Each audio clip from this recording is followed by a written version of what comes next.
Hi, all my followers of darkness, trolls, goblins, monsters, witches, wizards, teenagers who wishes to be a hero.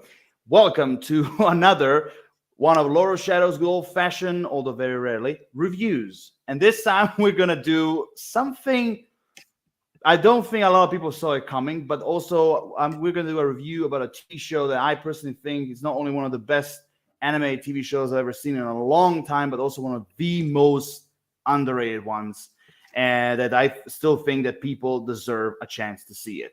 And that is, ladies and gentlemen, trolls of all ages, Trollhunters. Yeah.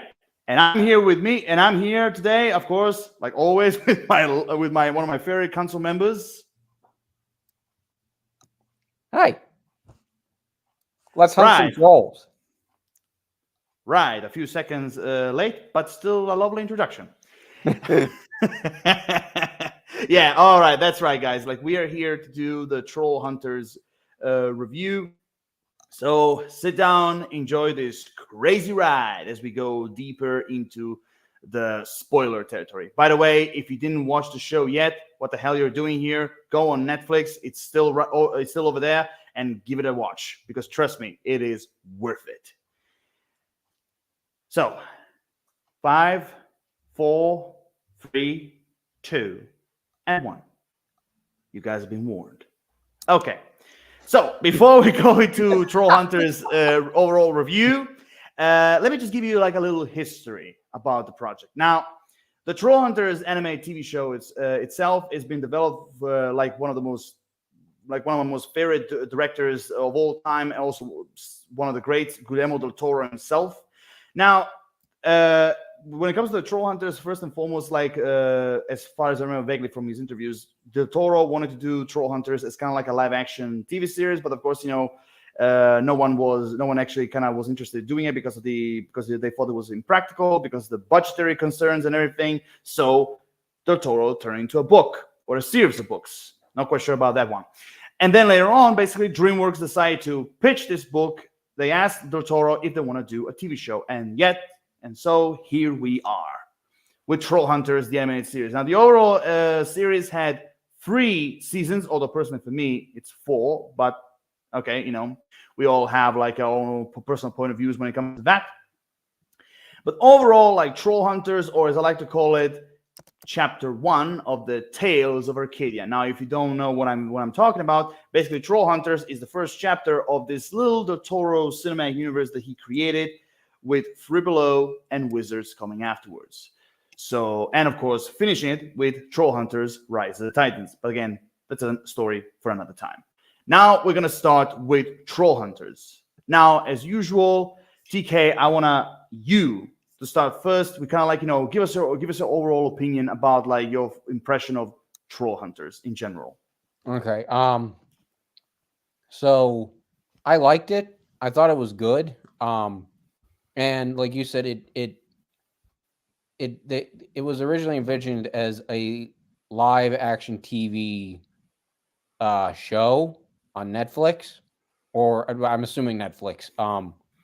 Netflix, yes. And I mean, when you watch it, the way it is, I'm trying to think how. I guess the way it's serialized, it feels like I kind of get that like feel of like it's animated, but I kind of get like the idea like how it would have looked in live action. I think I've only seen the first 3 seasons, the first like version of Trollhunters. I haven't seen Wizards or 3 Below. And I think that, I mean, the first version of it anyway, I really liked. I thought it had a good story. I thought the finale of it, the like everything tying together, was really good. I also thought the characters were very strong. And I just thought overall it was a good story, and I really liked it. Yeah. Really well put. Really well put. Yeah, I do agree with you on this one. Like, I mean, the first thing kind of dragged me into Trollhunters. First and foremost, like, I'm a big fan when it comes to DreamWorks animation. when it comes to movies or TV shows, like so far, like majority, especially when it comes to DreamWorks TV shows, like the majority of the TV shows usually work for me, and I was always kind of like a big fan of them. So that's the first thing that kind of pushed me to watch Trollhunters. But then later on, I find out that Del Toro, like I said, was involved with this. I was like, oh, okay, I'll give it a shot. And when I first started watching, like the first like 26 episodes of season 1, like came out. So I started watching it, and like the first episode was like, okay, sounds interesting. And then like as I continued, like I watched the second and the third. And usually for me it's like if I watched the first episode, 2 episodes, if it's okay, I continue. Sometimes 3, but like I was like, you know what? Let's get one a little bit more. So I watched episode 4, episode 5, and I was like, okay, I'm drilled into it. Like I'm drawn into the show. I was like, I want to see more. And yeah, I mean, the one thing I will agree with you is the characters in this series are really well written. Like all of them are strong. I don't think like none of them, for me personally, were like weak or useless or like one-dimensional or whatever. Even the villains for me worked for the most part. There are some of them that kind of like, they could have been done something. Well, not better, but like they could have expanded on them. Yeah. But overall, when it comes to like villains and all the characters in general, like I really enjoyed it. And one of the things I also forgot to mention, like when it comes to mythological creatures, like one of them that are my personal favorites are definitely the trolls.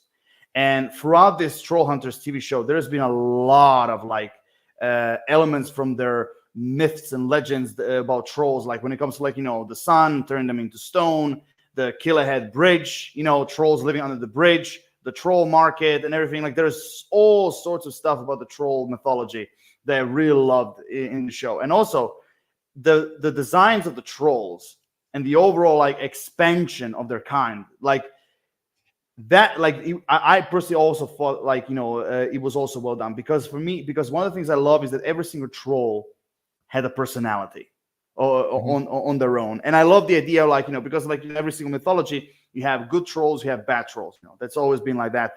Like even way before movies and TV shows. Like even when we had scrolls or like just simply stories on surrounding the bonfire or whatever, it was always like that. But yeah, I mean, and also like one of the things I love is the world building. Like you start with like with the Jim Lake Jr. with his friends, the life in Arcadia, and then like, of course below the you have the troll market and the overall world of trolls. So yeah, I mean like when the TV show itself had like very typical like DreamWorks TV show animation when it comes to 3D, but overall like with the story and the characters and the way and how the world building was created, I mean, it kind of keeps you going, even though you think like the animation is weak, because the one thing I will admit, it's a TV show level animation, even though it didn't bother me at all. If he has a good story, great characters and villains, I don't care about that at all. Yeah, I agree. I also I didn't mind the animation though. I mean, it was.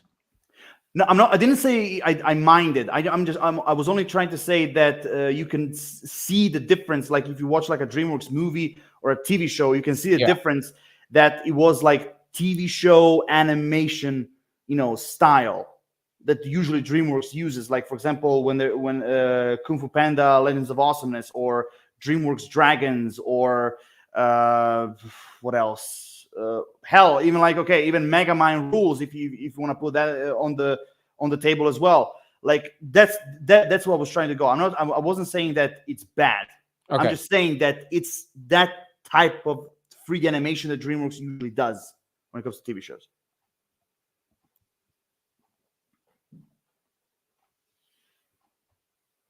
And Q. Okay. I'm trying. How about the cast for it? Oh my God, yeah. The casting for this was crazy bonkers. Like, usually for a show like this, you think like, okay, they will get like actual like voice actors, for doing this type of project and everything. And maybe like, some like, A-list actors, kind of like, appearing kind of like a guest star kind of thing. But oh my God, like the casting in this was crazy. I mean, God rest his soul. James Lake Jr., voiced by Anton Yelchin, like himself. Then, of course, you had Kelsey Grammer, Ron Perlman, Tatiana Maslany, Clancy Brown. You had like, Diego Luna. You had Tom Hiddleston, even if it was just for one episode at the beginning. In episode 1, you had Tom freaking Hiddleston as the voice of Kanjiga, even though personally I never understood why they replaced him later on, but still, Also, Ron Perlman? Yeah, I did say Ron Perlman. Oh, okay. Yeah, I mean, also Colin O'Donoghue, yes, Angelica Houston.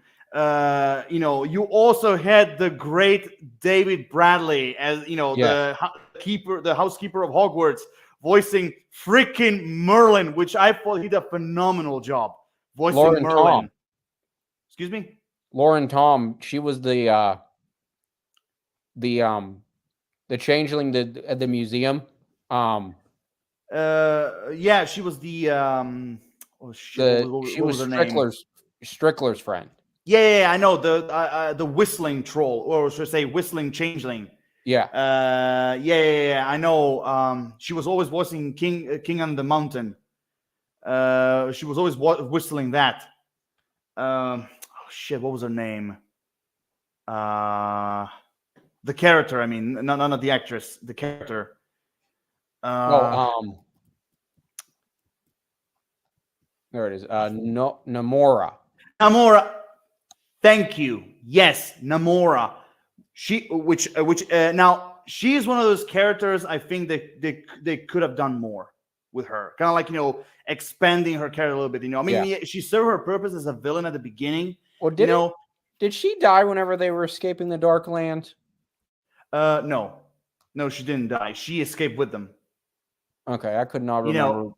Yeah, and one of my favorite moments of season 2 was definitely that Jim Lake Jr.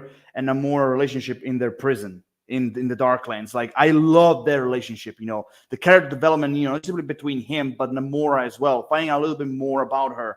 And everything, and you kind of see like bits and pieces that she's not actually pure evil as she was at the beginning.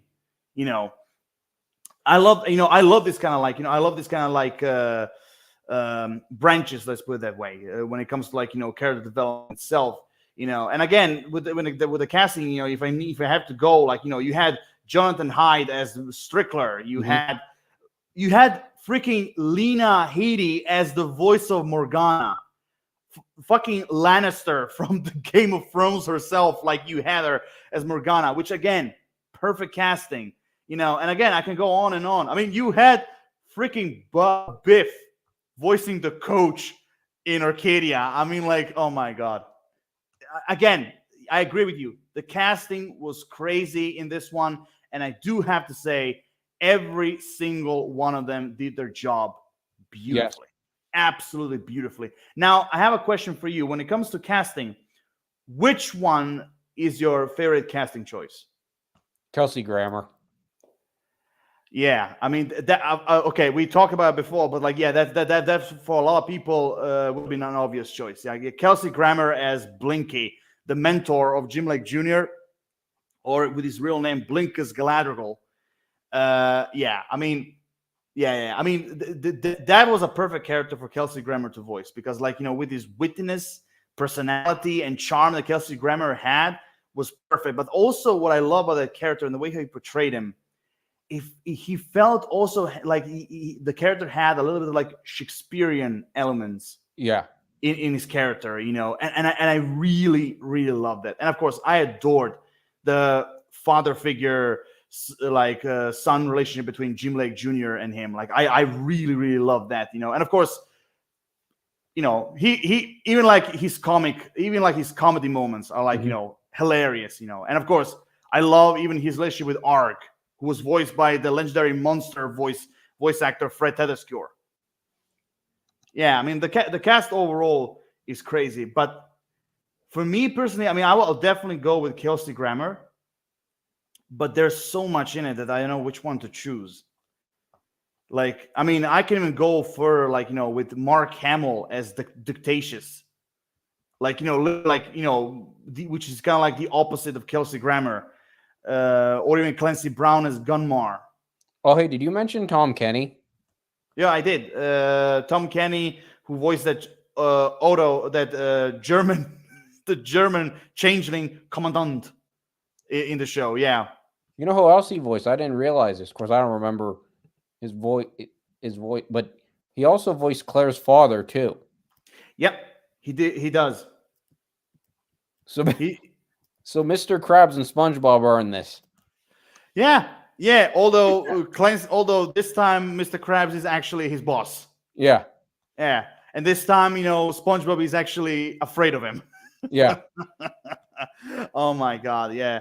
But I want to ask you this, like, because again, like there's so much about Trollhunters that I really really loved, but and also like for me personally, it's one of the best, most original anime TV shows I've seen in like I would say almost like 2 decades, basically. I have seen. Like everything about it was great. But I had to ask you, like, which character in the show so far is your favorite? Now you can choose from anybody. You can choose from the main three. You can choose the minor characters, supporting, villains. You can choose whoever you want. I'm choosing Blinky. Okay, fair enough. I like Blinky. Although Yeah. I do like the relationship between Jim and Claire. Oh yeah, yeah. I like how that progressed. And I don't know, I kind of like that. I also kind of you mentioned Jonathan Hyde as Strickler. I also really like the relationship between Jim and Strickler too. You know what I also love about Strickler in general, because there's one thing that in today that usually what they do in animation, especially when it comes to villains like Revelation, it kind of gets on my nerves, is that you have a character that like for a long time you think like, oh, he's a good character, like yeah, he has a great relationship between the main hero and him and all that, and then like bum bum bum, he's the bad guy. For Strickler, and I love that, is that immediately first episode at the end he's a villain. They revealed it without even thinking. They still went with the charade, like yeah, he cares about Jim, his mother, and everything. And then later on, spoiler, he actually created romantic feelings for her as well. But I love they revealed that he's a bad guy from the beginning.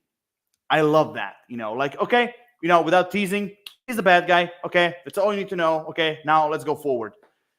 I love that. I mean, what did you think of that revelation from at the very beginning? Yeah, I like that. I also kind of liked. I mean, like, he was a bad guy, but like he wasn't like. I'm trying to think the right word. He wasn't. I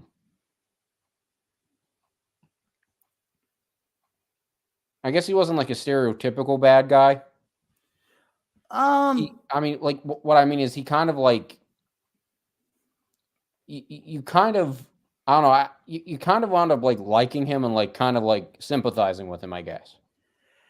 Yes, I do agree. I mean, he definitely has layers when it comes to his character development. He definitely has them. But like, I would say, let's just say that, like, until the very end, when like he was saved from Angarot's curse and everything, and basically they buried their hatchet. Jim Lake let him escape and everything before he gave after he gave him the he gave him the eye of Gunmar, basically. But before that, like you can kind of say he was a classical stereotypical villain, like because he had all sorts of like dialogue and mannerism that you could kind of say he was kind of like a classic villain in a way, especially the way how he was talking. And even like I said, the physical, like the body language and the mannerisms, like it was there when it comes to like classic villainy and all that. Mm. But I will say this: one of my favorite scenes when it comes to Strickler is definitely the living room. Yes. That fight, oh my god, and the way how they were talking, like like I like what was that one line that Jim Lake said? Oh yeah, like it seems like you don't like your boss. Yeah, he's like a brutish sort of nature. Like they were talking about Bular, but like the way how they were talking in codes. Oh my god, it was wonderful. It was wonderful, and I love that when he changes to his troll form, even his voice changes. Like he becomes more demonic slash animal like voice in a way. Oh my god! And I love that. At first, you think that those are fucking feathers, but then later on, you actually realize they were blades that he has on his neck. That that was great. Now I want to say this: like the show is filled with like action scenes. It's all over the place, and each and every one of them for me personally worked. All of them for me were great, all the way till the like the very end. I want to ask you, which fight scene is your favorite? I'm trying to think. I think the one in the season finale. I'm trying to remember the exact scene because I remember. You talk about season 1, season 2, or No, or season, series finale, or the series finale. oh, okay. I'm trying to remember that. It's been a while since I watched that. I think that was my favorite though. I liked because weren't they like preventing like Eternal Night or something? Yes. Yeah. I think that was my favorite one. I will admit, like that fight, like a mixture of Gunmar and Garrote versus Jim, and then later on against Morgana, like that was actually a pretty good fight. A really, really pretty good fight. I'll give you that. I really do. Now, I will say this: like, when Morgana was first revealed, I was a little bit like I actually wasn't actually I wasn't actually quite on board with her design. Kind of looking like this uh, Amazon golden armor knight type of like character, like and with that helmet that kind of looks like a golden version of Sauron's helmet, basically. And at first I wasn't actually quite on board with that because I was like, huh, because I thought like honestly, I felt like she was gonna look literally like a witch.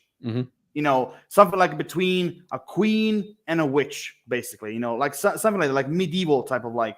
And seeing her like that, I was like, okay. I was like, why does she look like a mixture of Sauron and Darth Vader? With like witch powers. I'm like, okay, but then later on, especially going towards like the end of the Tales of Arcadia trilogy, especially like without spoilers, like especially in Wizards, the design grew on me. Basically, it grew on me. And I will admit, it made her actually more menacing, in a way. I will give them that. It made her more menacing. But I will say this: I have not seen it coming that they actually gonna choose like Morgana, because I know that when Angerot got his powers, if you remember, that cave scene. Yes. Yeah. So when you see that human hand and that female voice, I was like, okay, that voice and that woman or whoever, she's definitely gonna play some part in the story. But I never thought it was gonna be Morgana. Or Morgana Le Fay. I never thought it was gonna be her. Yeah, I'm trying to remember. I liked her as I liked her as a character. I thought she was good. I don't know. I think Angerod was for me the stronger of the two of them. I mean, I think like I don't know. For me, he was the stronger of the two of them. How about you? Well, I mean, okay, let's put it this way. Angorod had more time to breed. Okay, more time to be developed. Morgana, she like the first time, she appeared at the end of season 2 when basically, or should I say, her ghost appeared when basically Claire got possessed because of the shadow stuff. Then, of course, we got a little bit of, again, of her ghost again, when they were trying to exercise her. Let's just put it that way. Exercise Claire. But, if you look at closely, like she appears at the very near end of the series of the season 3, basically. Because, like, when you look at the way how the story goes, at first you think, like, okay, Gunmar, he's trying to bring the Gumgum's army away from the Darklands, trying to bring this eternal night. Okay, whatever. World domination, troll style and all that. I get it. But then as the series moves forward, and then like you see, Gunmar mentioning like the pale lady, and like, like you kind of realize that something more is going on. Like there's someone above Gunmar, in a way. So in a way, I understand why she appears later on, because everything is leading to her. But still, I do agree that she maybe didn't had enough screen time so that you can say that she can grow on you, But I still think that, in Trollhunters, I still think that, even though she had like a limited screen time, I still think like, she, kind of showed herself to be like a force to be reckoned with, basically. Yes. Yeah. Although I will say this, for me personally, when it comes to villains, Gunmar for me definitely was the strongest when it comes to like villains. Like Bular, like if I have to rank like villains, I would say Gunmar is my number 1, Angoroth is second, then I will go with Bular, then I will go. Some people who have seen Trollhunters might be surprised, but like Gunmar, Angoroth, Bular, then Strickler, and then Morgana. Okay, I can see that. I know Bular. Gunmar, there was more of a payoff with him. There was more of a build up with him. So when he was defeated, it kind of was. It felt more earned, I think. And he was, I mean, he was, I think, a slightly better villain. But I don't know. I mean, I think really, I mean, I think they were all good in their own way, like for the parts of the story.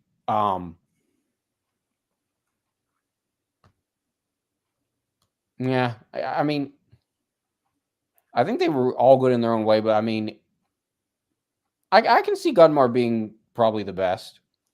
Oh, I mean, yeah. I mean, like I said, he and alongside Angorod, Bular, and Strickler, like he's one of those villains that had more time to breed, more time to be developed, and kind of like grow into like when it comes to the viewers watching Trollhunters and everything. So that's kind of like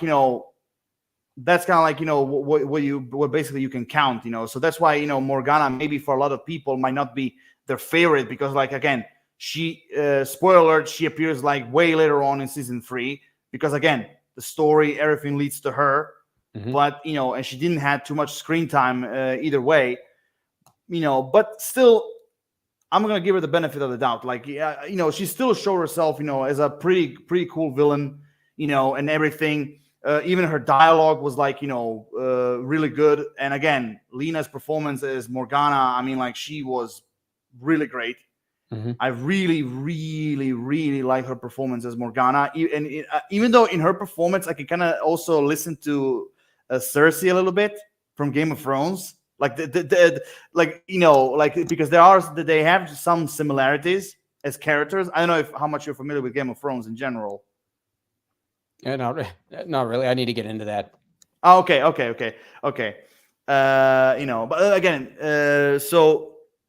but overall, they were cool. Now, I want to ask you this: what do you think of the main 3 heroes? I like Jim, them. Claire, and Toby. I like them. I kind of like the dynamic between the 3 of them. They kind of meshed well. I don't. I'm trying to think. What I really liked about and I think part of how they meshed so well, or why they meshed so well, was because of their voice actors who Mm-hmm. were cast to play them. Yep. Um, yeah, I thought they meshed pretty well together, and they kind of like, um, I guess, kind of like fed off each other, sort of, if that makes sense. Like Yeah, I they, get you. um, I also really liked with the three main characters. I liked Toby's relationship with Arg. Oh yeah, I said that before. Oh yeah, Arg and Toby's relationship is one of my favorite moments of Trollhunters. I love that. Um, I really like that. Wingman. The three main characters I thought really worked well together. Um, and the dynamic, I mean, the dynamic between Jim and Toby was like kind of like the quintessential like hero sidekick type thing, I thought. So I mean that is, to me, that's like nothing like different or out there necessarily. It works. I mean it's a classic kind of dynamic, so it works. Um, I thought the dynamic, like I said earlier, between Jim and Claire was a little better. The relationship between Jim and Claire was a little better. Um, I but I mean, mean, I like I like the dynamic between the three of them. yeah, I do agree. Claire and Jake's relationship, oh no, no Jake, Jim. Claire and Jim's relationship definitely is also one of my favorites, and also their growth, basically, kind of like their romantic growth. Let's put it that way. Yes. Kind of like their romantic growth, like through the entire series, felt natural. Like it felt like everything has had its time and its place Hmm. and moment. Like it wasn't forced, it wasn't speed up, it wasn't anything, and I love that. That's one of the things why I love Trollhunters so much, is because they took their time to tell their stories, like, Yes. not just simply the overall main story, but again, characters, relationships, romantic like moments, funny moments, friendship moments, like father figure, son figure, relationship, and all that. Like everything had its moment, and build naturally. That's also one of my favorite, one of my compliments I have for Trollhunters. So I do agree. Claire and Jim's relationship is definitely one of my favorites. Although I will admit, Toby, most of the time, I found him irritating. I did find him irritating because most of the time he drew me nuts. Like, I mean, I get it. He's supposed to be kind of like, of the three, he's supposed to be the comic relief. Basically, like in every Hmm. single superhero team, when you always must have like a comic relief character. I get it, but like some, like, his jokes sometimes worked, and there are all sorts of stuff that I liked about him. Like for example, Hmm. when he says "awesome sauce" or like "awesome sauce," like okay, I like that, but there are so many bloody moments where I just want to punch him. I'm like, shut up. Oh my god, like, but again, going back, I do agree that I love the relationship between Arg and Toby. That's like also one of my favorites. Oh my god, which reminds me, the Nana of Toby, Toby Yeah. Pie. Oh my god, thank God I don't have a grandma like that. I also like the dynamic between Jim and the bully Steve. Oh yeah, Palchuk. Yeah. Oh Yeah. my God. At first, I hate him. I really hate him, and oh my God, when he did that first, like you and me, tick tock, tick tock. When he did that TikTok thing, I was like, can please someone shoot him? Like, can please someone shoot him or cut off his fingers?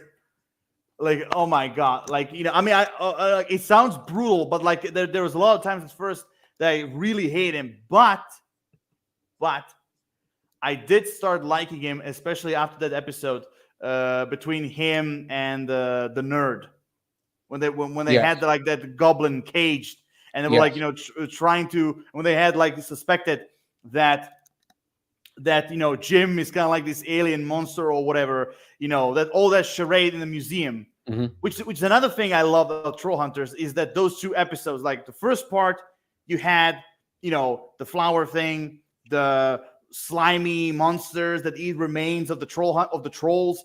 You Yes. had that part of the story, and then like next episode, the opposite, basically happening at the same time with Palchuk and the nerd. That made me I think of- really like that.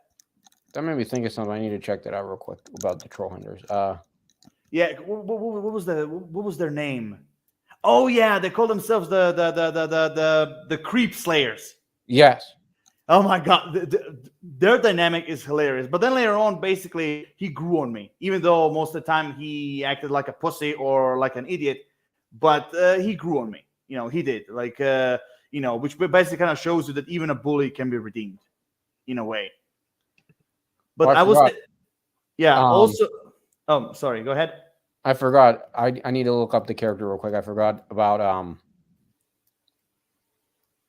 Yeah. Also, do you remember that episode when there was like this competition and they had all their hands on a truck? Yes. Oh my! Like one of the most ridiculous, but also one of my favorite moments of Palchuk is that when Strickler came to say to Jim that he's gonna date his mother, and basically like, ooh, Strickler is dating Jim's mother. What did I think of that? I was like, what the fuck? Like him dating. Oh my god. Like I was like, oh my god, please don't give me that picture in my head. Oh my god, it was hilarious. Also, oh my god, him shitting in his diapers just so they could be there for 24 hours. Now here's a question for you. I haven't seen the other two Trollhunter shows, but of the three Free Below and Wizards. But of the three like separate series, which one do you think is the best? Oh, that's hard. Because or the movie. Trollhunters Rise of the Titans is a different story. Like the overall story of the movie I liked, but again, we have to discuss it when you watch the movie, because like I have a lot of things to talk about for that movie. Now, going back to shows, Wizards and Free Below, that's a tough one because like both of them have so many elements that make them like really, really great TV shows. Maybe you could say the only thing I could say for Wizards, maybe they could have made it last like maybe in one more season. But overall, for what it was, I liked it. Now I will say this. Remember the episode when they met the weird brother and sister? Yes. The Thunderbolt in the bottle. Yeah. Okay. No, actually, Thunderbolt, lightning in a bottle. Anyway, that scene alone is connected to Free Below. That's all I will say. He has a connection. I'm not going to say how and why, but he has a connection to Free Below. That's all I will ask. That's all I will say. And also Duxie, that guy from the bar, voiced by O'Donoghue, by the way. Yeah. The gothic guy from the bar, he has a major role in Wizards. That's all I will say again, because I don't want to spoil you a lot of things. When it comes to like this upcoming TV shows, but overall, I will say this: everything is connected. That's all I will say. Like Trollhunters, Free Below, Wizards, and the movie, everything is connected. Even though Free Below is more centered around the brother and sister, it's more centered around them, but it's also connected with other things in Arcadia. You know what I wonder with the cast they had? I mean, like they had like all these A-listers. Mm-hmm. I wonder how much Del Toro wound up having. Like, I wonder how much this I mean, the guy with every movie he's made, and all he's done, he's loaded. So like, but I just wonder how much he had to drop on this project. I just wonder, like, all said and done, just for the cast alone, putting aside like animation and stuff, how much he had to drop on this. Oh my god, I don't know how much the budget was. Because I'll bet you whatever the budget was, I'll bet you with this cast list, I'll bet you he exceeded the budget. Yeah, I really don't know what was the budget for this for Trollhunters. Because just Mark Hamill alone, I mean, that would just Mark Hamill alone, I think, would like be pricey. But then you add in Kelsey Grammer, you add in Clancy Brown.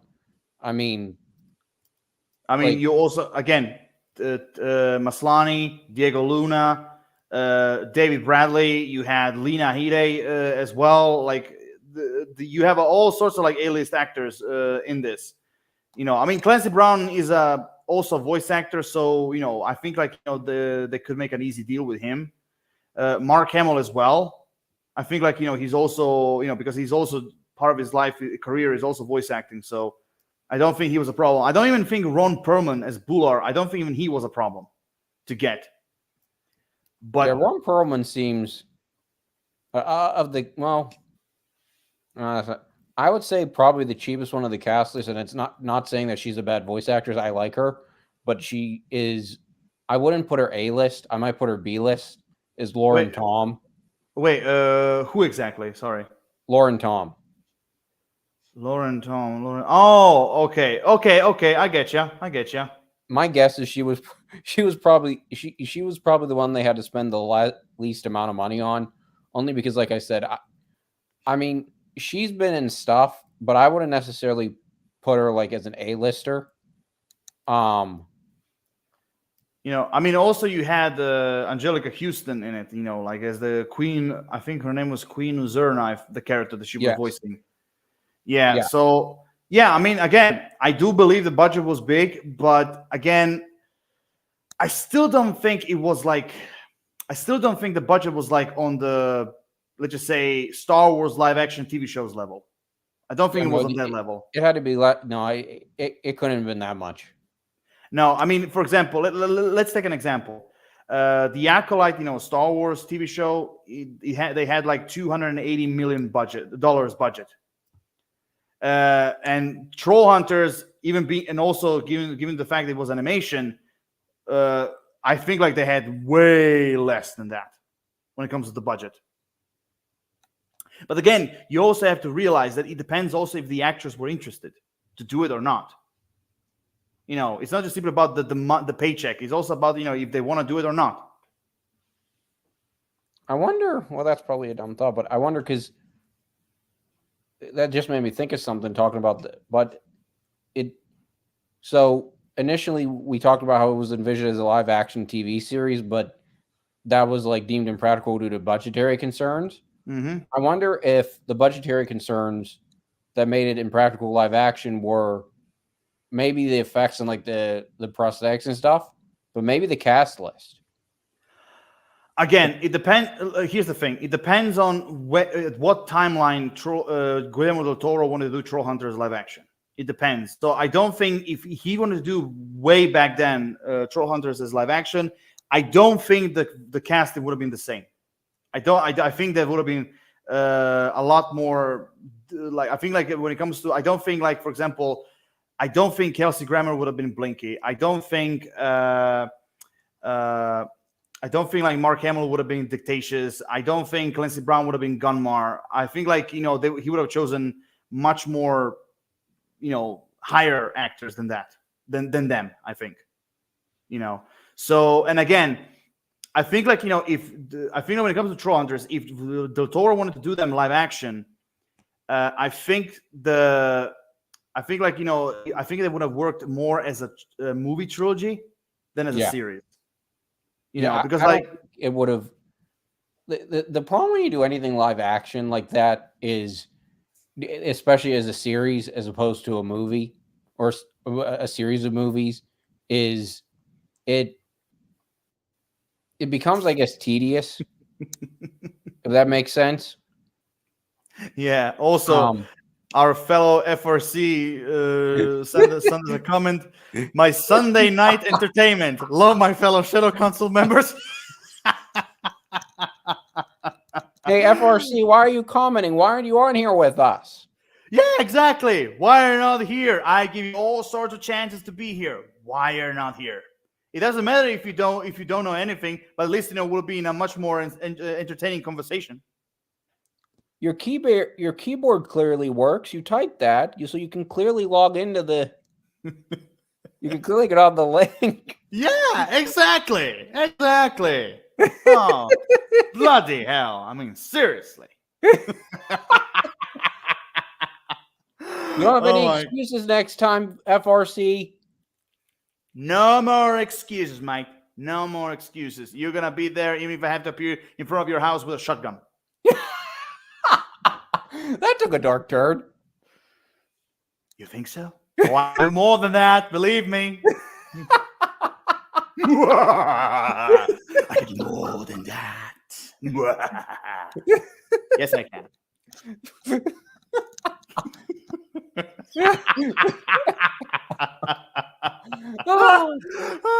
I mean, what is the point of doing a live stream if you can't laugh about it? I mean, like, Yeah. seriously, like you need to have a sense of humor, even if it means a dark sense of humor or a twisted sense of humor. Yeah. Humor is humor. Jesus. Yeah. Yeah. Oh my God. But going back to conversation. Hey, what was that made me think of something. What was the episode of Trollhunters where bits and pieces are coming back to me now. I was trying to think of it earlier, where Jim and Claire had the baby, like the bag of flour. Oh yeah, that was the episode I was talking about. The opposite of the creep slayers of Palcha. Yes, that was funny. That episode was hilarious. Just simply seeing them as like parents, but like also like all that storyline with like slimy, flowery type of creatures who are eating the remains of fucking trolls and everything. Like that was a hilarious. That was a hilarious show. Oh, you don't enjoy the show anymore. We'll be on the next one, absolutely. Oh, well. I'm gonna keep that word of you. I'm gonna keep you. I'm gonna keep this as a promise, all right? I'm gonna take a picture of it. I'm gonna tape it. I'm gonna like put it on my wall. I'm gonna put it in my notebook. Yes, so you'll be there. That's legally binding, FRC. Exactly. Now you're legally binded with your oath to be there. Yes.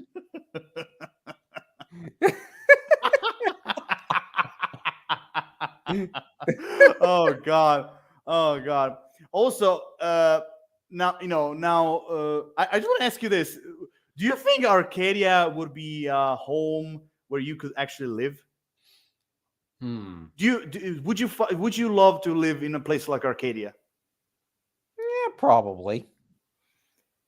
Even though with the whole troll hunting thing. Yeah, probably.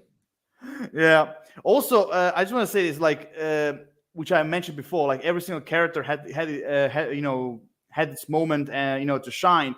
Like, one of the things also for me that why this show works so much is that like it makes you even like the characters, like the teachers in Jim's school, basically. Yes.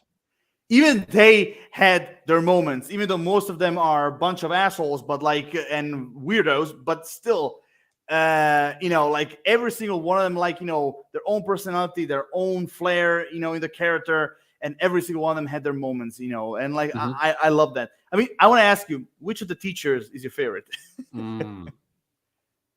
Outside Strickler, okay? Outside Strickler. I'm gonna have to go back and watch it. I don't remember them overly well. Okay, you have the German teacher who teaches Spanish.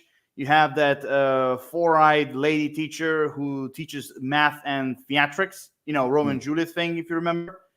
And you had the gym guy who's also dating Palchuk's mother. I kind of remember the gym guy. I mean, he's voiced by freaking Biff from Back to the Future. Yeah,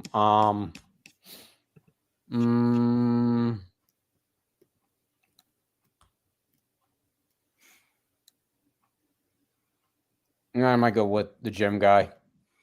Okay.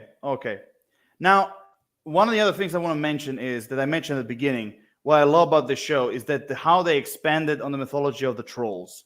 One of the most formidable things I love about the show is not just simply the expansion of like their mythology and types of like different kinds of trolls, and also the changing thing. But what I love is how Del Toro and his crew describe the troll market.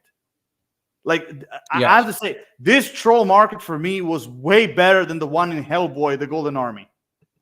Yes. I love that. Like, the main, crystal where basically Vandal was in it.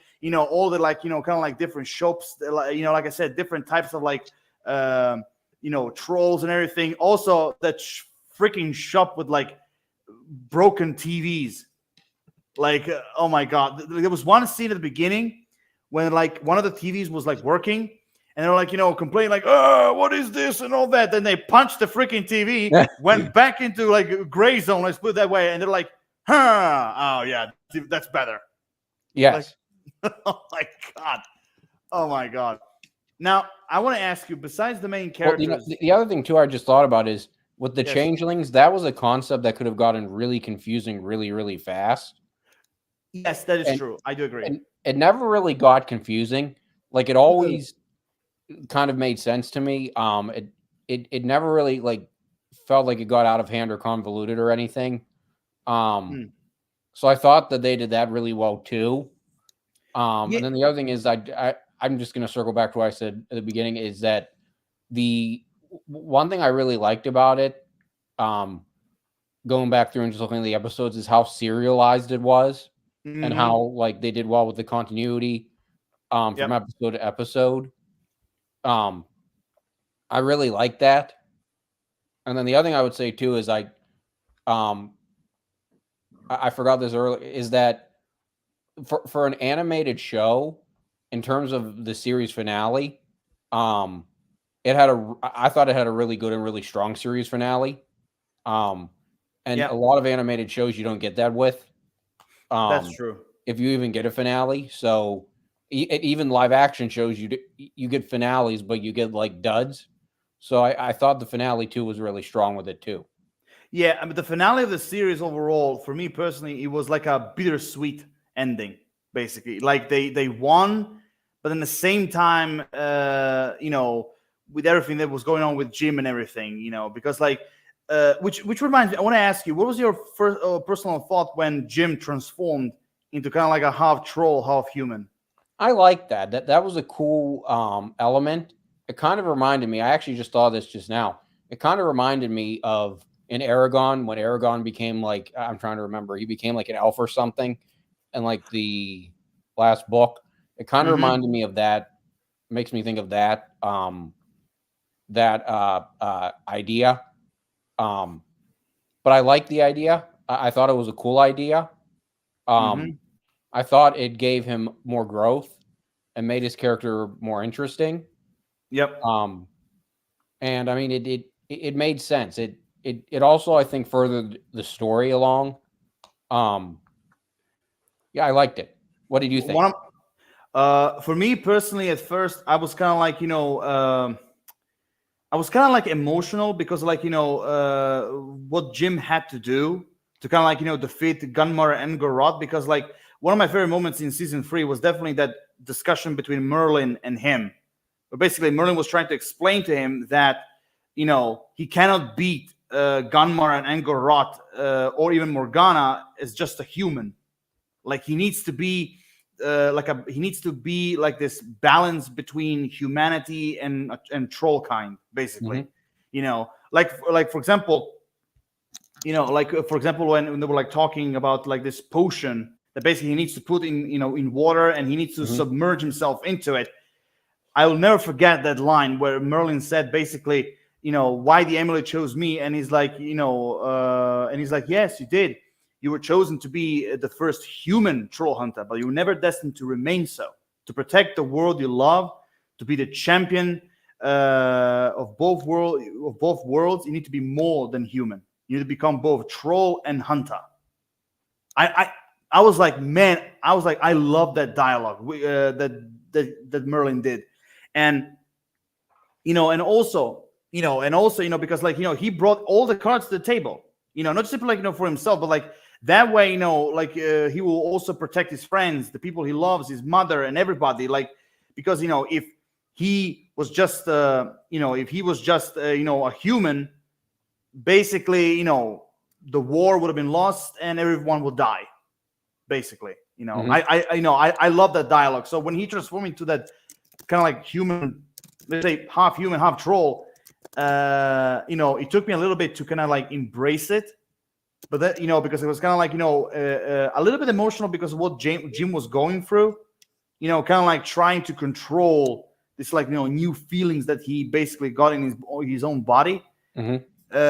the kind of mind, because, you know, he became also not just simply more like troll kind, but also like he became, you know, more aggressive, more, you know, animalistic, let's put it that way, you know. So there were all sorts of like conflicts that he had, and I really really liked that. So overall I accepted it.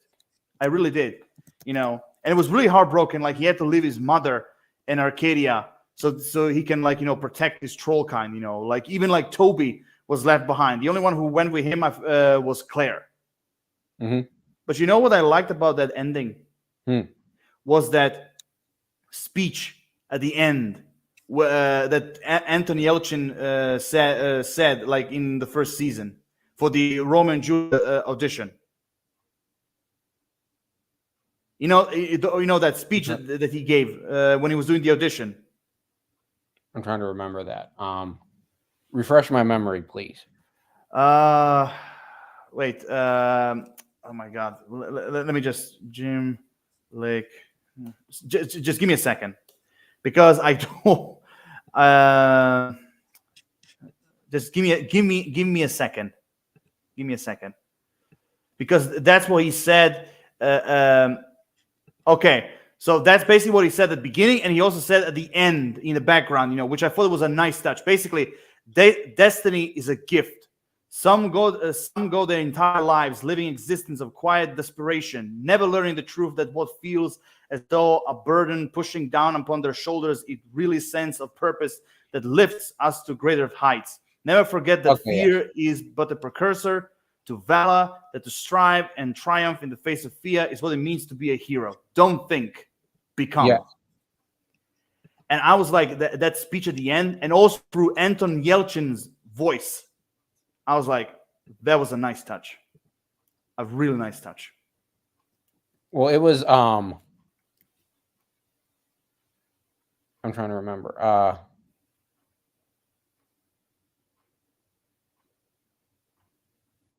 They switched. The Anton Yellen died. Remind me, halfway through the third He season. no, No. he died. No, he died. Well, no, what I mean is the voice switched. Did it switch halfway through the third season? No, it switched. It switched at the beginning of season 3. Okay. Yeah, because he when he died, the last thing he did, he recorded a lot of dialogue for season 2. Okay. So basically he is Jim Lake Jr. till the end of season 2, and then later on, season 3 is what's his name, Emil Hirsch or something. That's Yes. something. Yeah, he basically replaced them. You know, I mean, again, it wasn't the same, but still, like, you know, he also did a good job. Yeah. Yeah. The voice was close enough that, I mean, it.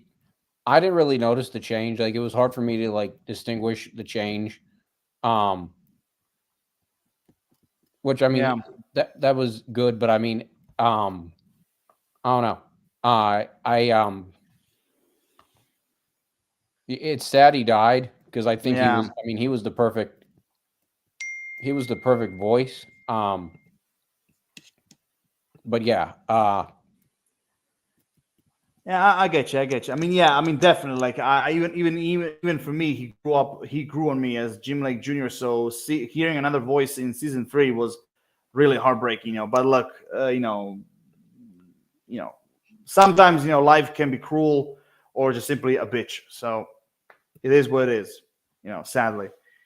But I want to ask you this, uh, like, besides the main characters, which means like Jim, Claire, Toby, Arg, Mhm. and Blinky, I want to ask you, besides them, who would you choose as your favorite troll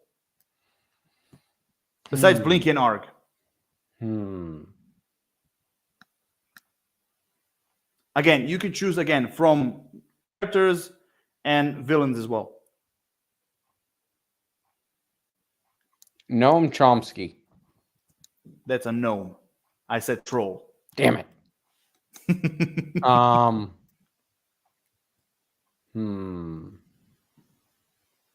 But yes, Noam Chomsky is a really funny character. I'm trying to remember. I'm trying to think who the trolls were. It's been a while since I've seen it. Okay.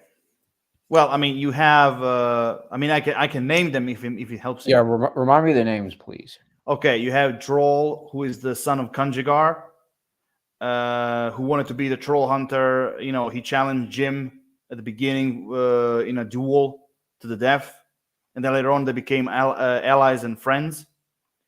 And then he got controlled by Gunmar with his sword. So you had him. You had Vendel, who is basically the Yoda of all the trolls. Then you had him. You have Queen Uzerna. You have Elgato, that mountain volcano troll. You also had, again, Bular, Gunmar, Dictatious. You have there's a lot of them. Let me see. Of course, Namora. Well, she's a changeling technically, but like, okay, she's also could be a troll. I mean, there's a lot that I just kind of like named you like just a few. I'm gonna go with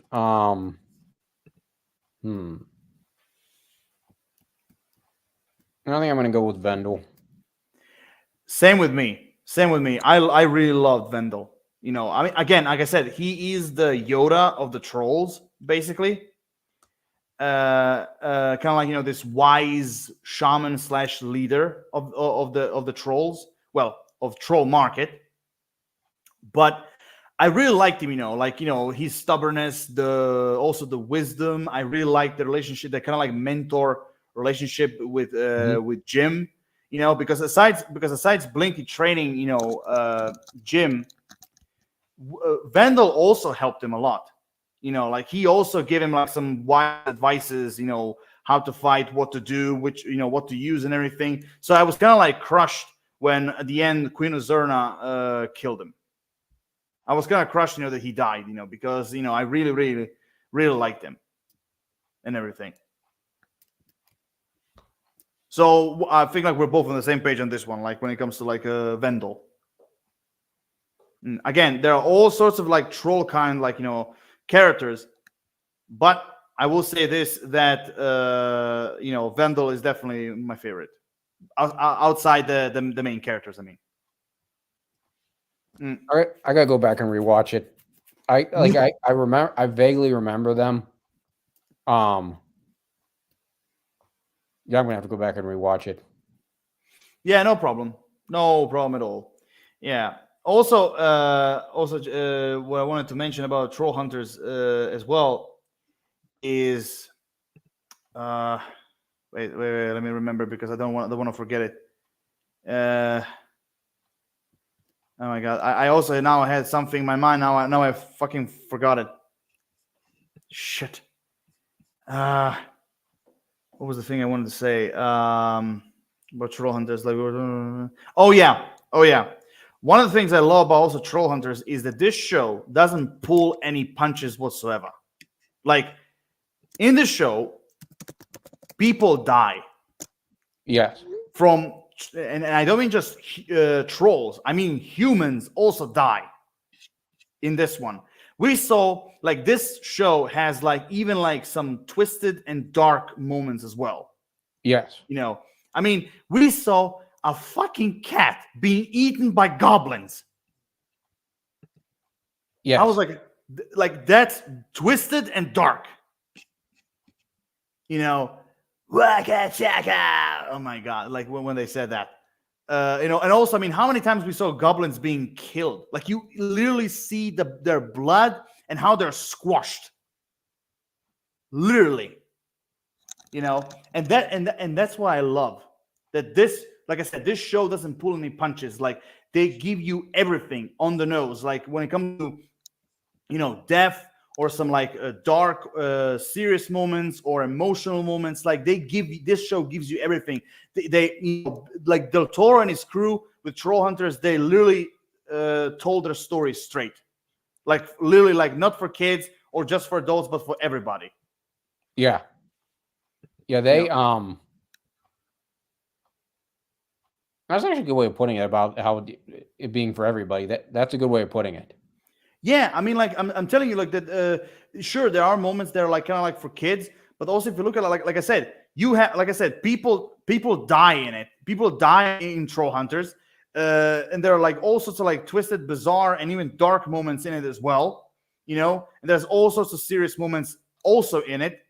You know, and I like that. You know, basically, you know, trying to tell, you know, a straight up story. You know, not trying to, they like the Toro and the crew, they're not trying to tone it down to the kids or making just for adults. They literally, like I said, they literally try to make this story for everybody.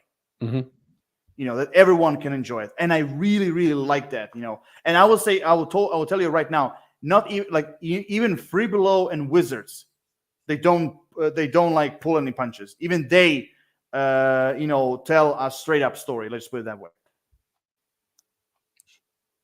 Yeah, I like that too. They're not afraid to, like, I guess, take risks, and like No, and it worked. absolutely. I'm trying to think. I had a thought, but I just lost it. Yeah, I mean, I do agree. Like, they're not afraid. Like you said, they're not afraid of taking risks. They're not afraid to do something, you know, bold, you know, and you know, kind of like, you know, making some things, you know, that you might think like it's not fit for children, basically, you know. And again, I love that. And when you have someone like Del Toro, you know, something like that is going to happen. I mean, just look at what he did with Pinocchio. The way how he told that story. Jesus, like it was nothing like the Disney version. It was like, you know, it was like very mature. It had really like, you know, dark and serious moments. We saw like people and other characters dying, you know, like, and still the story worked in his own way. I mean, he even freaking put the story during World War II. You know, because like I don't did you watch Pinocchio? No, I need to watch that. Okay, because in one of the scenes, spoiler alert, he freaking brought in Mussolini. I'm not kidding you. In one of the scenes, just briefly, in one of the scenes as a cameo, he brought in Benito Mussolini. Seriously, and I was like, wow, that took balls to do, and he did it. Now I know. Now again, big difference between Pinocchio and Trollhunters. Trollhunters is more kind of like towards children, but still, there's all sorts of elements that kind of shows you that they're not pulling any punches. That they have risked a lot of things when it comes to some certain decisions or moments when they were doing Trollhunters, and I really, really respect that. Because I think that's what animation should be. Yes, you can have something that is for kids, but you can also have stories that are for everybody. That kind of you know, you can show, like, you can show death, you can show a little bit of blood, you can show, like, you know, dark moments, twisted moments, serious moments. You can show that, you know, because like, you know, it's you know, like okay, can I give you an idea? Remember Tarzan, Disney? Yeah. Okay. You know Clayton's death? Yes. Okay. He basically, you know, he hung himself, you know, through one of those veins, and then like when the lightning shot, and then when the lightning shot through, like, you know, like on the tree, you can see the shadow of like his body dangling. Yes. You know, and I was like, yes, I was like, that's not like. I was like, that's what I love to see. And I don't mean that like seeing a dead body. I mean, like, you know, showing something like that in animation, you know, because like that's one of the biggest problems I have today is that a lot of the animation, they're trying to tone it down for kids. And, because, like, no, you can show this, you can show that, you can show deaf, you can show dead people, you can show this and that. And I love that when you have like people like Brett Bird or Del Toro in this case, that basically go against this formula. And they're showing those kind of things because they're trying to show the world and the viewers that sometimes those kind of things you can show to children. It's not something that will give them nightmares.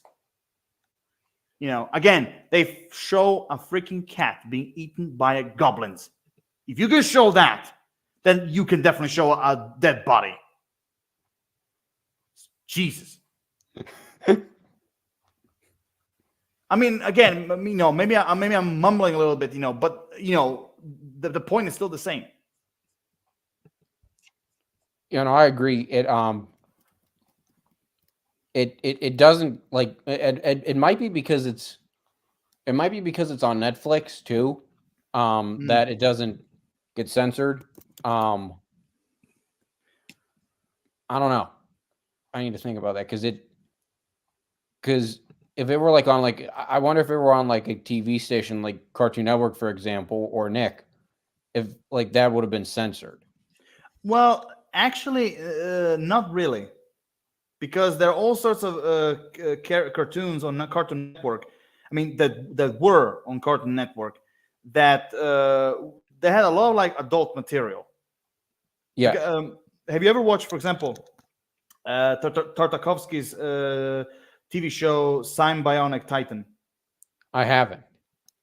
Okay, there's a scene. I'm not gonna go into details, but there's a scene where the main villain fucking broke a character's neck and killed him. I mean, you don't see the face where like this, but you can hear the crushing and like even the voice like you like literally you can hear it and the crushing. To kind of give you an idea. So Cartoon Network, does sometimes, can do things like that. So again, it's animation, and we fucking saw and heard a villain crushing someone's neck. Yeah. And like, well, not crushing, snapping someone's neck and kill him. So if so basically it's proof that you can do that in animation. Yeah. Because not every, because like because like parents may think what they want, but like the children are not stupid. They know the difference, and they know like yes what happened, and yes what he or she did and everything. I'm not saying that you show them. I'm not saying that they should show them like carnage, like something like, for example, Legend of Vox Machina does. I'm not saying violence on that level. Mm-hmm. What I'm saying is that sometimes animation, it is okay if you show something like, something similar to that. Like I said, again, not like a total on bloodshed, no, but like bits and pieces of it. It doesn't hurt. And again, because like I adore more like shows when they have like, stories that are straight and not like toned down or just for adults, but for everybody. I kind of went all over the place with this one, but I hope that people and you have understand my point. Yeah, that makes sense. I agree with it. I mean, I think that it worked. But I mean, it works better whenever they're able to show that stuff. I mean, because everybody knows everybody knows what's happening, and that I don't know. I agree. Yeah, I mean, like I said, again, I repeat it. You don't have to show them like Legend of Vox Machina or Castlevania or Deadpool level violence to children. I'm not saying that, but sometimes, like I said, Clayton hanging himself on Tarzan, or like I said, the villain from Bionic Titan, snapping a soldier's neck, or a cat eaten by goblins, like those kind of types of like dark moments. It doesn't hurt to show. Yeah, it's not the stuff of nightmares. Again, it depends on the point of view, but the point again is animation for me personally shouldn't be toned down just for no, animation for me is not just for kids, it's for everybody. That's what I'm trying to say. Yeah, I agree. which is one of the reasons why I love Trollhunters, because this show is definitely a show that literally anyone can watch. Anyone. I mean, here's actually, let me give you another example. Actually, two dark examples of Trollhunters this time. First one, when they were like Strickler and Bular were like in the museum trying to, in the first season, tried to build that, Killahead bridge. Mhm. A security guard found them, and he saw Bular, and he basically, started running away. And he's like, Bular was like, "You've been followed," and he's like, "Of course not. I thought I just brought you a midnight snack." And you see Bular running towards him. And I guess you know what happened next. Yeah. And that's dark. Like you know that he's going to eat him alive. That's one.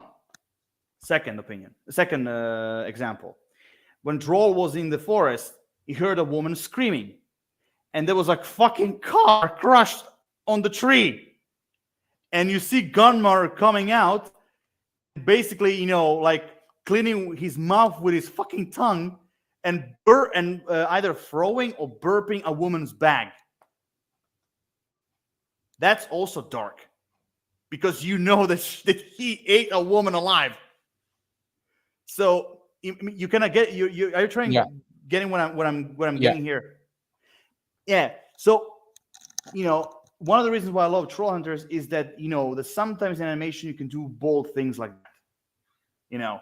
Like you don't have to show blood or the carnage or anything. Just like, again, just small little elements, just enough to kind of understand where this is going or what happened. It also kind of raises the stakes more too. Exactly. And it kind of also shows you the nature of, like, this evil trolls.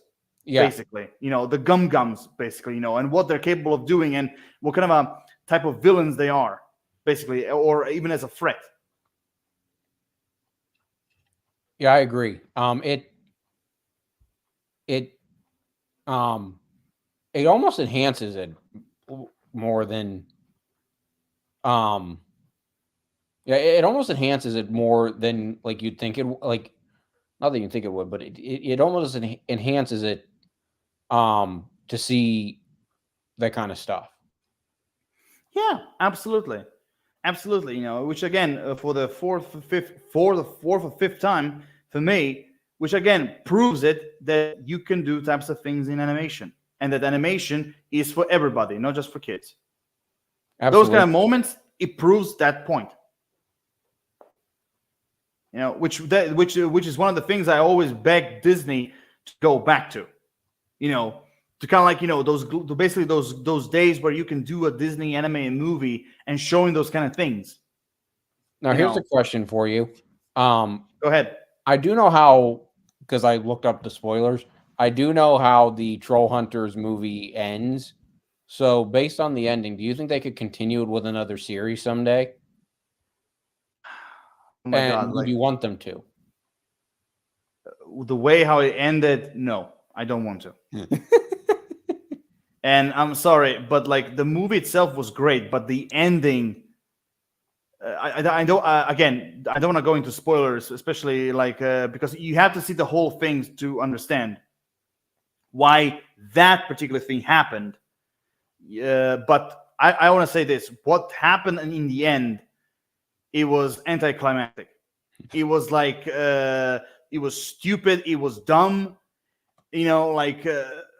Again, I have to go into details, but I want to wait when you watch the movie, so then we can discuss. But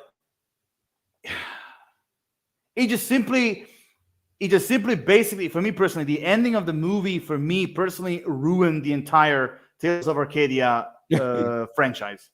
Basically, like everything that happened, basically has been like dropped into the fire. Basically, let's put it that way. again, I don't want to go into details because you didn't watch the movie, so you have to watch the movie so to understand exactly what happened. To understand it. But like overall, for me personally, I really hated the ending. I hated it because again, it really took down the level of the movie and everything that we saw. Everything, at least what I've seen in the Tales of Arcadia trilogy, it just ruins it for me. Well, do you think they could do a new series and negate that ending somehow? Okay, I'm gonna. Okay, but I have to go a little bit spoiler on this. Are you okay with this? Yeah. Okay. The only way they can undo what happened is if time travel is somehow connected. Or just simply the overall theory of time itself. If they connect that or time travel in general or time itself, the only way they can continue is if they undo this. Which wouldn't be too far of a leap for them to do. I mean, I don't think time travel would be too far of a leap for them to do that. Because I don't know. Let me put it this way: if you know what happened in the end, basically, okay, let me put it this way: Jim created an alternate timeline, basically, because some people are saying, okay, he basically erased everything and created and basically started from scratch. But the way how I can see it is that he created this kind of like alternate timeline, and like the real one is still out there, but like and right now he's living in this alternate timeline. So basically they can do like a Flashpoint paradox storyline here, where basically he lives in this world, and then basically all of a sudden something happens and he gets pulled out of this alternate timeline and returns back to his normal one. Interesting. Somehow. That could work. But again, I doubt that Del Toro will continue that. I doubt it. But overall, you could do it. But again, you have to connect time itself and time travel in general to kind of like pull it off. In a way, sorry. The problem with going, I mean, it's the kind of thing that I don't know. I mean, the thing whenever you have a TV show keep going and going is eventually it is going to get old. So I don't know. I mean, I don't know. I need to watch the movie, but do me a favor, when you're gonna watch it, watch first like Trollhunters if you want to watch it again, then Free Below, then Wizards, and then the movie. Okay. Because trust me, if you watch just the movie, there's gonna be a lot of things that you'll be a little bit confused. Because like I said, everything is connected, so you have to watch Free Below and Wizards to kind of understand where the movie went. And also, trust me, there's another story element in the movie that is so fucked up that I was like really creeped out when it happened. I'm not gonna say what it is, but trust me, when you see it, you'll get it. It was a little bit fucked up, but like I get it where they were going, but it was still so creepy, so fucking creepy to see it. Again, you have to watch the movie to see what I'm talking about. Okay, now I'm definitely gonna have to watch. Now I definitely have to watch that. Yeah, but it concerns one of the characters of Trollhunters, but I'm not gonna say who. Yeah, but again, now I'm really curious. Yeah, I mean, like, trust me, when I watched the movie, I even like tried to create like a story that kind of continues Trollhunters, but that kind of involves, again, that kind of involves, but this time, like, it doesn't involve a troll hunter. No, it doesn't involve a troll, but like a cosmic entity that kind of has like, that kind of has the power of time, basically. Yeah, I mean, it's kind of like here's the thing. This character is kind of like a mixture of characters like try to get it in your head. Okay, what I'm gonna say right now.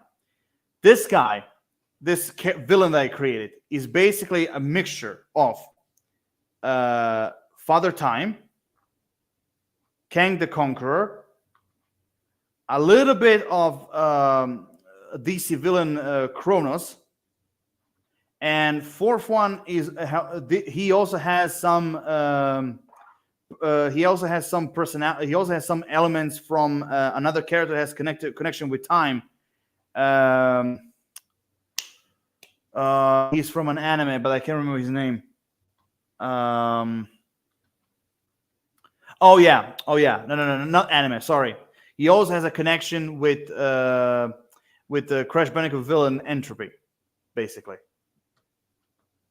So I don't know if I don't know if I can give you a picture of this character, but basically, like, he is the embodiment of time, basically. And in my story, what I did, basically, what I had the idea for, is that he basically pulled Jim from the timeline, because if you've seen the ending, he still remembers everything that happened, but everyone else doesn't know shit what happened. So he basically pulled him out of his timeline, out of this alternate timeline. He pulled him out and brought him back to the original one and destroyed the ultimate timeline. Basically erased it from existence. Mm-hmm. You know, and then basically, then the story, I can be here all day, because like the story gets a little bit complicated after that. But you also, but again, if you want to understand everything, you have to watch all the series and all the shows, and then the movie. Yeah, I'm gonna have to go do that. Yeah, because like when I watched the ending, I was like trying to find all sorts of ways to erase that stupid ending. Oh my god! Because like it really, I mean, I get the reason why Jim did what he did, but still, I was like, couldn't they find another way? Seriously, like, instead of going like all the way like back, he would have gone like maybe an hour before. Jesus. Oh my god. Anyway, like we went off the subject quite a lot.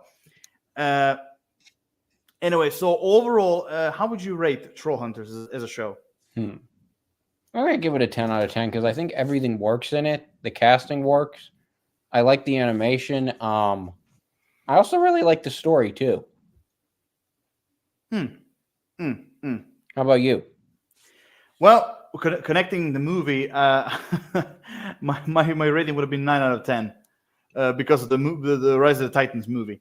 But as a show itself, on its own, okay, I will give it. My rating will be somewhere like, not maybe 10 out of 10, but definitely like 9 or 9.5 out of 10. Definitely, like this show for me personally, it was almost perfect. I really like the story. I really like the world building, the overall mythology of the trolls and the troll market and the troll kind itself, the changelings. Like, I mean, again, I do agree the changeling storyline could have been very complicated, but instead, the Del Toro and his crew, they went the opposite direction. They kind of like, you think it would have been complicated, but then later on they kind of like, explain in a very easy way so that anyone can understand. They kind of like follow the story onward. Yeah, basically, and honestly, one of the reasons I think like why, for me personally, the show that gets like maybe perhaps more like a 9 out of 10 than 9.5, because shockingly, there's actually one plot hole they didn't actually explore that much, and that's the Genesis Order, the organization of the changelings. Okay, yes, yeah.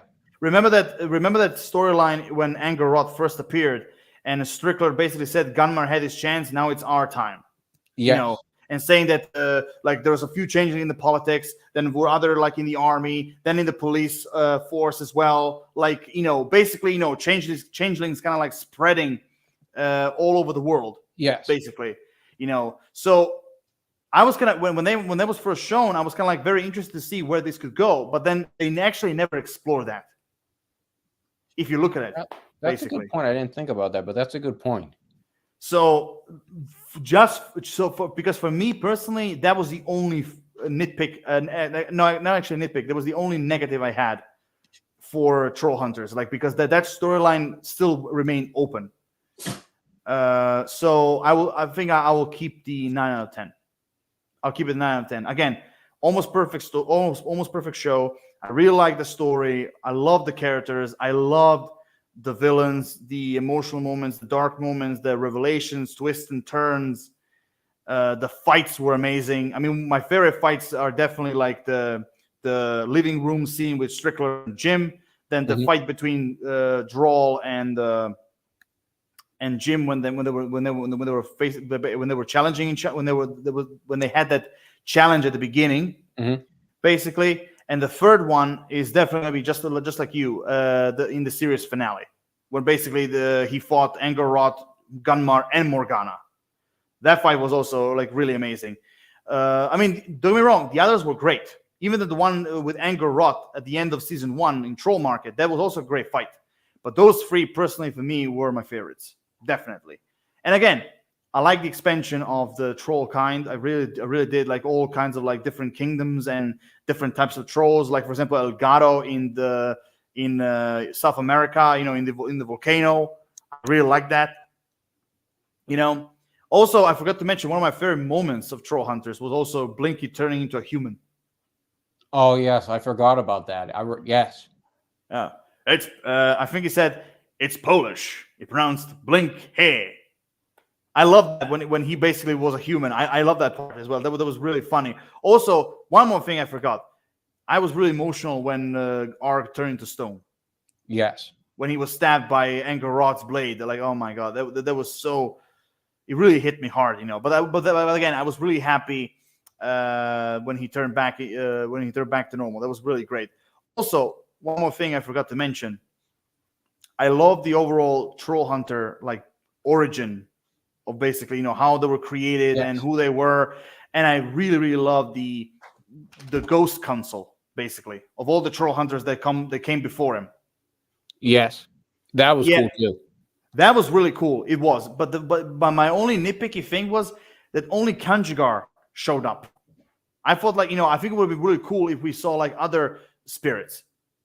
Yes, yeah, that'd have been cool too. Yeah, especially what I've loved to see is would have been cool to see the first Trollhunter. The what was her name? The Liberator or something. But anyway, she was the first Trollhunter who put Gunmar and everyone else in the Darklands. Also, speaking of Darklands, I love the design of the Darklands. Yes. Kind of like a very creepy, demonic-looking labyrinth, basically. I love that. And I love this kind of like, the opposite of like, the human world. Like, basically the human world is like this, and like the Darklands are like the opposite. Yeah, I like that. Yeah, so overall, there's a lot of stuff I like. I mean, I like the humor. I like like I said, the supporting characters were all great. From the trolls, the teachers, the students, each and every single one of them played a part. They had their moments. So honestly, besides the Genesis Order storyline that was missed, other things I don't have very much. I don't have too much to complain. So, but I'm still sticking with 9 out of 10, definitely. And I will say this: out of all the shows in this Tales of Arcadia trilogy, Trollhunters is still my number one favorite, definitely. Yeah, same with me. Of course, I've only seen the one, but yeah. Yeah, I mean, I believe you're gonna like Three Below and Wizards. I think you will, but like, I'm kind of curious to see how you're gonna rank them after that. Definitely. Yeah, I've got to go watch them. Well, I think like, what do you think? We're done. Do you have anything more to say? I don't think so. No, I don't think so. I just got to go back and watch all these. Okay. Well, my followers of darkness, ladies and gentlemen, trolls, goblins, monsters, wizards, witches, teenage kids and professors and gym teachers, whatever. Looks like we came to end of the line. We did a little shopping at the troll market, and now we're back to the human world. Here basically ends our Trollhunters review. You guys know the drill. The comments, the comment section. Subscribe, like, follow my content, and stay tuned for Chapter 2 of Tales of Arcadia, Free Below, coming very soon on Lord of Shadows channel. But until then, stay tuned for more. And like always, Lord of Shadows signing off. And just for all of you guys, before I end it, Waka Chaka, as the goblins say.